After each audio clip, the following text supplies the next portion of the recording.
So imagine the chest for a second. Think of it like a closed container. Inside it, you've got the lungs, the heart, and the heart is wrapped in a thin sac called the pericardium. In a healthy person, that pericardium is flexible. It is not tight. It can stretch a little. That detail is extremely important. Now let's talk about breathing in. When you take a breath in, the diaphragm moves down and the ribs move out. The chest volume increases. Now here is what physics says. When volume increases, pressure drops. So as soon as the chest expands, pressure inside the chest becomes lower than outside air. That pressure difference is what pulls air into the lungs. But air is not the only thing that responds to pressure. Blood does too. Now think about veins. Veins are soft. They collapse easily. Most of your venous blood is sitting outside the chest. The heart is inside the chest. So when chest pressure drops, blood is pulled toward the chest. It follows the pressure gradient. That blood enters the heart, and it always enters the right side first. So every time a person breathes in, right ventricular filling increases. That is normal physiology. That is supposed to happen. Now stop here mentally, because this is where the pericardium matters. In a normal heart, when the right ventricle fills more, the pericardium stretches. The whole heart expands outward just a little. There is room. So yes, the left ventricle fills slightly less during inspiration, but the change is tiny. Stroke volume barely changes. Blood pressure stays stable.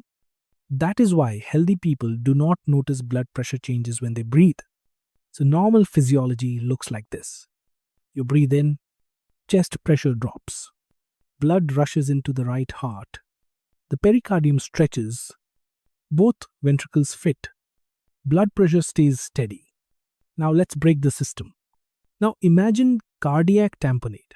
Fluid starts building up inside the pericardial sac. As fluid increases, the sac becomes tight.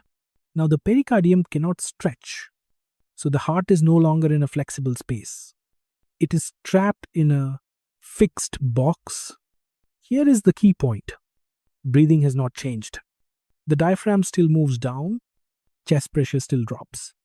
Blood is still pulled into the chest. So right ventricular filling still increases during inspiration. But now the pericardium cannot stretch. So ask yourself this. If the box cannot get bigger, where does the extra volume go? It has only one option. The right ventricle expands inward. It pushes the wall between the ventricles, the septum, toward the left ventricle. Now picture the left ventricle getting squeezed right when it is trying to fill. Left ventricular filling drops. Preload drops. Stroke volume drops. And when stroke volume drops, systolic blood pressure drops. And here is the important timing. This drop happens during inspiration. If systolic blood pressure falls more than 10 mmHg when the patient breathes in, that finding is called Pulsus Paradoxus. There is nothing mysterious about it. It is normal breathing plus a heart that cannot stretch. Now think clinically. This heart is surviving purely on preload. Anything that reduces venous return is dangerous. Diuretics reduce preload. Vasodilators reduce preload. Positive pressure ventilation increases chest pressure and blocks venous return. All of these can rapidly worsen tamponade. So what do? We protect preload. We give fluids to buy time. But fluids are not the cure. The only real fix is removing the fluid trapping the heart, pericardiocentesis. Once the pericardium can stretch again, normal physiology returns. If you can see that box in your head, you will remember this forever. If you want to go deeper, watch the video for a step-by-step breakdown of pericardiocentesis. And if you want structured learning that actually sticks, download E-Pulsepoints from the Play Store.